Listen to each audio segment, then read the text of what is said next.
लाख, 2 लाख, 10 लाख, 10 लाख, अब तक तूने कितना खर्च कर दिया होगा? माँ बोली तू उतार देगा मेरा कर्ज? बोले हाँ बिल्कुल। तो सुन, मुझे धन की आवश्यकता नहीं है, बस तू एक रात मेरे पास सो जाना। उस माँ ने क्या बोला? मेरे पास एक रात सो जाना बस। अब बेटे ने विचार किया कि धन भी खर्च नहीं हो रहा है और एक रात अगर सोने से कर्ज अगर चुकता होता है तो क्यों ना सोया जाए माँ के पास। सो गए। सर्दी का मौसम था। माँ ने बेटे से कहा बेटा एक गिलास पानी लाइयो। बेटा बड़ी जल्दी से खड़ा हुआ, सोच रहा है कि रात्रि में ही कर्ज उतारना है, अगले दिन तो बात भी करना बंद कर देंगे इससे हम। पानी ला के दिया तुरंत। पानी पिया उस माँ ने और पानी पी करके जहां पुत्र सोया हुआ था ना पास में, वो गिलास आधा वहां भी गिर दिया। बेटे ने कहा भैया तुझे पता है सर्दी का मौसम है, तूने पानी भी गिर दिया, मैं कैसे सोऊंगा नींद में? माँ ने कहा बेटा हाथ से गिलास छूट गया। सो गया दोबारा। माँ ने फिर पानी मांगा, फिर पानी ला के दिया। माँ ने फिर उसी जगह पर पानी भी गिर दिया। क्रोधित होकर के खड़ा हो गया। बोले सुन तू पागल हो गई है?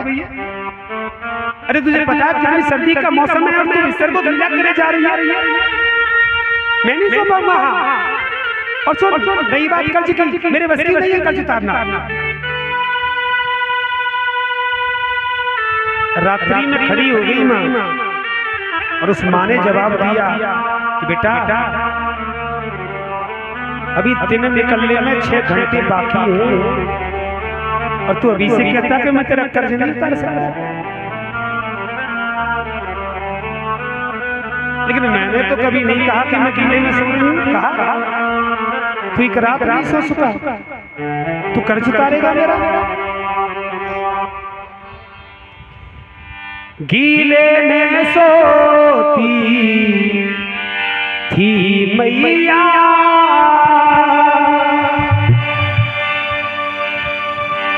सूखे में तुझे सुलाया है, चुप चुप कर रोती थी मैया, ना तुझको कभी रुलाया है।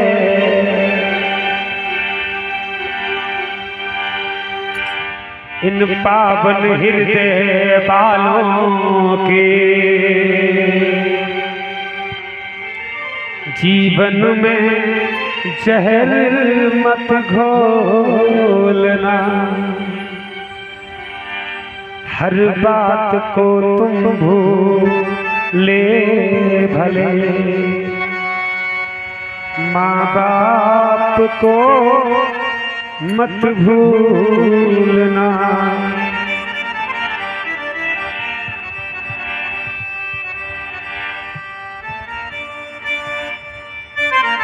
माँ ही एक ऐसी सामर्थ्य है कि जब तक माँ के पास पुत्र रहेगा ना, वो उसकी उम्र बढ़ा सकती है। अगर पुत्र संसार में आ गया तो उसकी उम्र घट जाएगी। ये सत्य है। कभी सोचा कि माँ कितनी बड़ी सामर्थ्य है? हम लोग तो मालूम नहीं कि हमारी उम्र कितनी होगी। हम लोग आशीर्वाद दे देते हैं कि हाँ भैया 100 साल उम्र हो जाए, 50 साल उम्र हो जाए, ये सब झूठ है। लेकिन सत्य तो वो ही है जो गर्भ में बच्चा पलता है ना, माँ उसकी उम्र बढ़ाती है और संसार में आने के बाद उस बच्चे की उम्र कम होती चली जाती है। बोली गोविंद गोविंद भगवान की।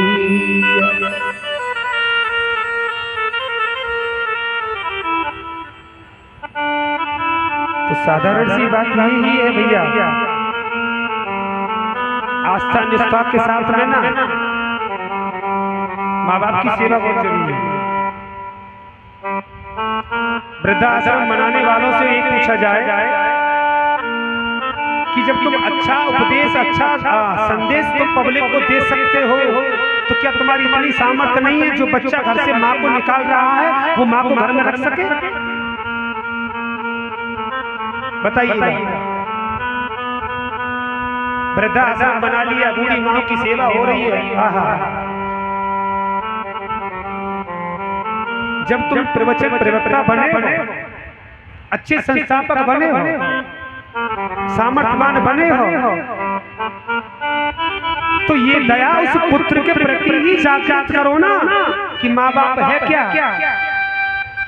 बेटे ने कह दिया कि माँ को नहीं रखना, पर गुरुजी अनाथ आश्रम में रख लो माँ को, वृद्धाश्रम में रह रही है। देखो अब गुरुजी भी ये सोच रहे हैं कि हम सेवा कर रहे हैं माँ की तो हमें फल मिल रहा है।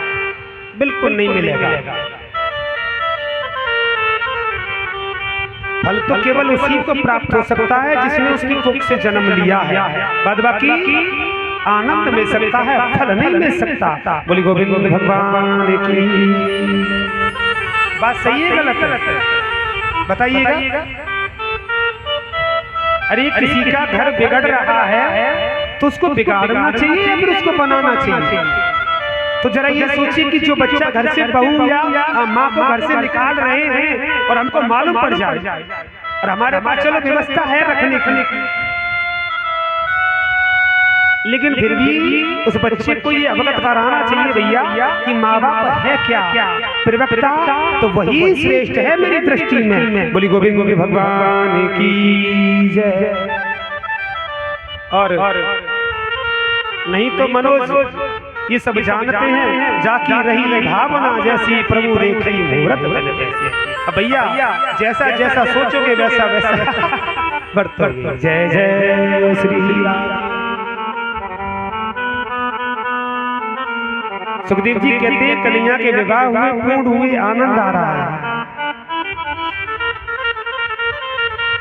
सुखदेव जी कहते हैं परीक्षित मेरे भगवान का एक मित्र है जिसको हम सुदामा कहते हैं, वाकई में मित्र है। मित्रता का ही रिश्ता पवित्र है, ये भी ध्यान रखना।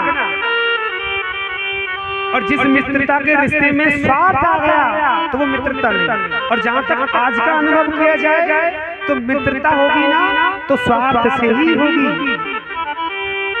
बिना स्वार्थ की मित्रता कर सकता?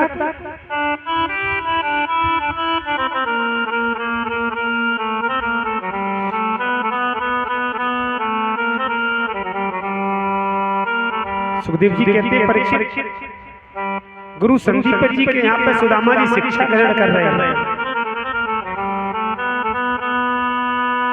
और कन्हैया भी वहीं जाते थे शिक्षा को ग्रहण करने के लिए।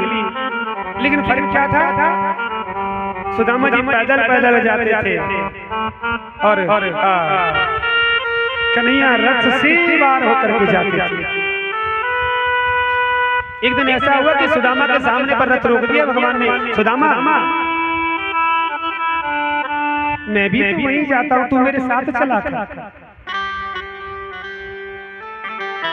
सुदामा जी बोले नहीं जाऊंगा। क्यों?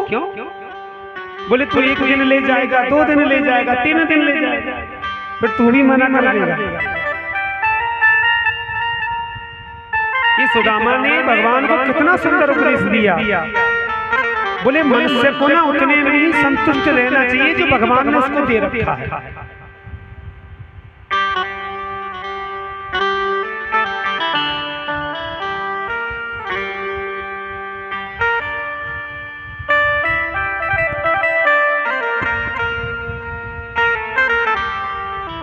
हरिओम श्री राधे। बोली गोविंद गोविंद भगवान की जय।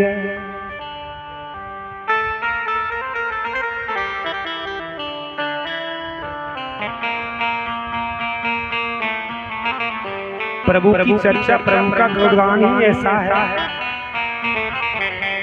कि मनुष्य के जीवन में केवल यही पार लगा सकता है।